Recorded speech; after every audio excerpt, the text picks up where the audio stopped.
भ्रष्टाचार के स्मारक की हकीकत तार तार होकर जनता के सामने आती जा रही है और उसी के साथ साथ राजनीतिक शिष्टाचार को किस प्रकार से ध्वस्त किया जा सकता है और राजनीतिक आचार विचार को अपने भ्रष्टाचार को बचाने के लिए किस ढंग से ध्वस्त किया जा सकता है, उसका उदाहरण दिखाई पड़ रहा है।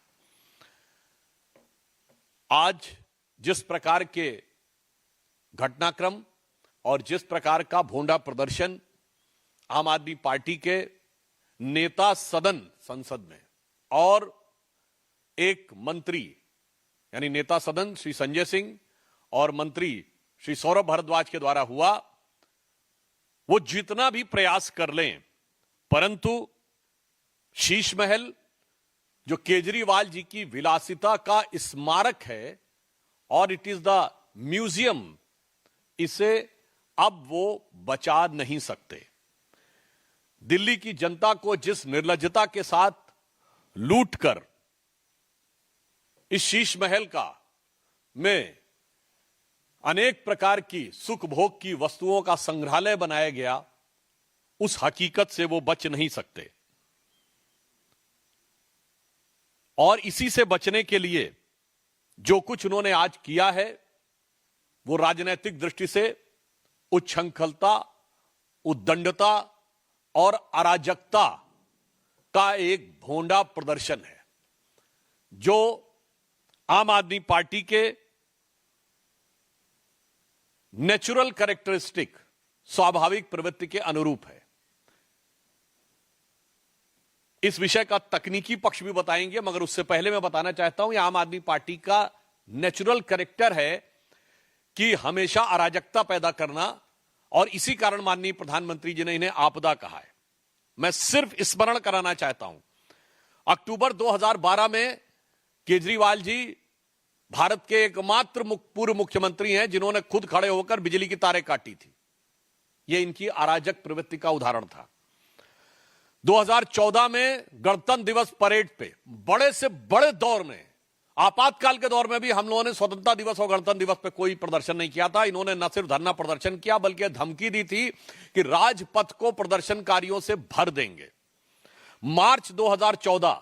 5 मार्च 2014 को भारतीय जनता पार्टी के कार्यालय पर लाठी डंडों को लेकर अशोक मार्ग वाले हमारे पुराने कार्यालय पे हमला किया था, और जिसमें इनकी सेंट्रल वर्किंग कमेटी के लोग थे, यानी जैसे हमारे यहां पार्लियामेंट्री बोर्ड के लोग हों।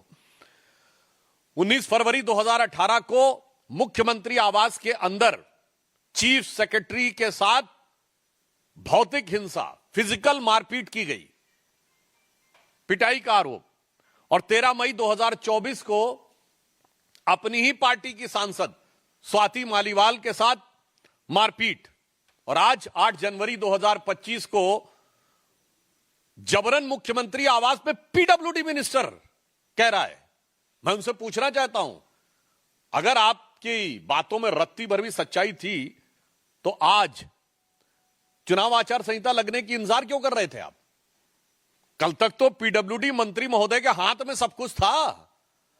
यह लाचारी है या बाजीगरी है, यह दिल्ली की जनता भली भांति समझ रही है। तो सुधांशु त्रिवेदी को आप सुन रहे थे, जो आम आदमी पार्टी की घेराबंदी करते हुए नजर आए। कोमल का रुख कर लेते हैं। कोमल, जबरदस्त तरीके से ड्रामा, सियासी ड्रामा इस वक्त दिल्ली में देखने को मिल रहा है। अभी आम आदमी पार्टी के नेता सीएम आवास पर पहुंचे थे, अब पीएम आवास पर भी जाने की बात वो कह रहे थे, तो वहां से क्या तस्वीरें निकलकर सामने आ रही है?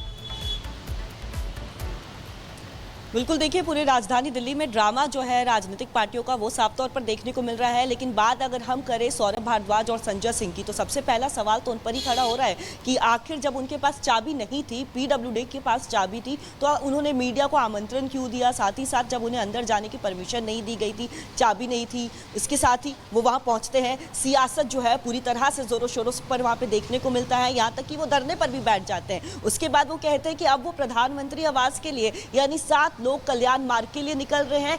प्रधानमंत्री आवास को लेकर के वो घेरते हुए नजर आ रहे हैं। साफ तौर पर देखिए, दिल्ली की जनता को मुद्दों से भटकाने के लिए कहीं ना कहीं आम आदमी पार्टी जो है वो अब प्रधानमंत्री के आवास को लेकर के जो है अब उसे निशाना साध रहा है। अगर हम उनके ट्विटर पर भी गौर करें, जो ट्वीट जो है आम आदमी पार्टी की तरफ से की गई थी, तो बाकायदा जो प्रधानमंत्री आवास में जो कालीन है वो कितने का बिछा हुआ है, या फिर सूट पैंट का सेट कितना है, पेन कितने हैं, जो जूते मोजे कितने हैं, इसे लेकर के जो है वो आम आदमी पार्टी अपने ट्वीट में प्रधानमंत्री के आवास को घेरती हुई नजर आ रही थी, प्रधानमंत्री नरेंद्र मोदी को घेरती हुई नजर आ रही थी। लेकिन समझने वाली बात यहाँ पे ये है कि ये जो चुनाव है वो दो राज्यों के दो सीएम के बीच में लड़ा जाएगा, ऐसा है। लेकिन देखिए, कहीं ना कहीं आम आदमी पार्टी जो है वो ये जो बिल्कुल वो एक दूसरे को घेरते यहाँ पर नजर आ रहे हैं। और हमारे साथ जुड़ने के लिए बहुत बहुत शुक्रिया आपका। और यहाँ पर देखिए, जिस तरीके से ये दोनों ही पार्टी, चाहे भारतीय जनता पार्टी की बात कर लीजिए या फिर आम आदमी पार्टी की बात कर लीजिए, एक दूसरे की घेराबंदी करती नजर आ रही है, एक दूसरे पर आरोप प्रत्यारोप लगाती हुई नजर आ रही है। वो आवास को लेकर बीजेपी सीएम आवास को लेकर घेर रही है, तो आम आदमी पार्टी पीएम आवास को लेकर घेर रही है। लेकिन सबसे बड़ा मुद्दा शीश महल का, जिसको लेकर बकायदा वीडियोस भी जारी किए जा रहे हैं कि शीश महल के अंदर बहुत कुछ ऐसा है। तो क्या भारतीय जनता पार्टी अपने वोट का रास्ता इसी शीश महल के अंदर से निकाल रही है, कि इसीलिए कहा जा रहा है शीश महल के अंदर वोट बैंक का चक्कर?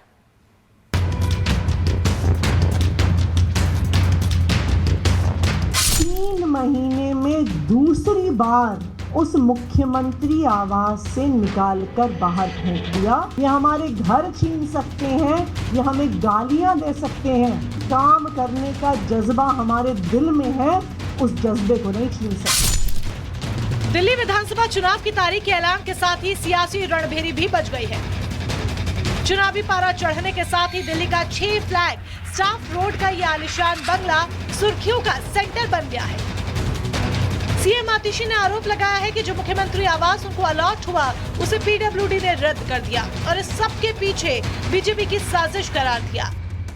भारतीय जनता पार्टी की केंद्र सरकार ने मुझे 3 महीने में दूसरी बार उस मुख्यमंत्री आवास से निकालकर बाहर फेंक दिया, चिट्ठी भेजकर मुख्यमंत्री आवास का अलॉटमेंट कैंसिल किया और मुख्यमंत्री आवास एक चुनी हुई सरकार की चुनी हुई मुख्यमंत्री से छीन लिया। आतिशी ने सीएम आवास से निकालने जाने की दुहाई देकर जो विक्टिम कार्ड खेला, उसकी पोल खोलते देर न लगी। लोक निर्माण विभाग की एक चिट्ठी सामने आई, जिसमें सफाई देते हुए लिखा गया कि सीएम आतिशी को बाहर नहीं निकाला गया है, वे कभी वहां शिफ्ट हुई ही नहीं। उन्हें 17 AB मथुरा रोड पर सरकारी आवास पहले से ही आवंटित है और उन्हें फिर से 2 अन्य बंगलों का ऑफर दिया गया। ये घर उनसे 2 कारणों से वापस लिया गया है। पहला, उन्हें 1 हफ्ते के भीतर घर का पोजीशन लेना था और उन्होंने 3 महीने में भी ऐसा नहीं किया, जो नियमों के खिलाफ है। दूसरा, 6 flag staff road CBI ED की जांच के दायरे में है और अब CAG ने इसके निर्माण में भ्रष्टाचार की पुष्टि की है। और इसी बीच बड़ी खबर आपको ये बता दें कि सीएम आवास को लेकर बीजेपी ने निशाना साधा है। बीजेपी ने आज 4 पोस्टर जारी किए हैं। बीजेपी के पोस्टर पर लिखा है कि टॉयलेट चोर। बीजेपी के दूसरे पोस्टर पर, यानी कि एक साथ जो पोस्टर 4 जारी किए गए हैं, उसमें शीश महल का मुद्दा ही नजर आ रहा है। तो 4 पोस्टर और चारों ही पोस्टर आज जारी किए गए हैं। तो सीएम आवास को लेकर लगातार बीजेपी अब आम आदमी पार्टी की घेराबंदी करते हुए नजर आ रही है। पोस्टर वॉर से देखिए पूरा ये मामला शुरू हुआ था और इसके बाद आपदा, और अब ये पूरी लड़ाई आप पहुंची है शीश महल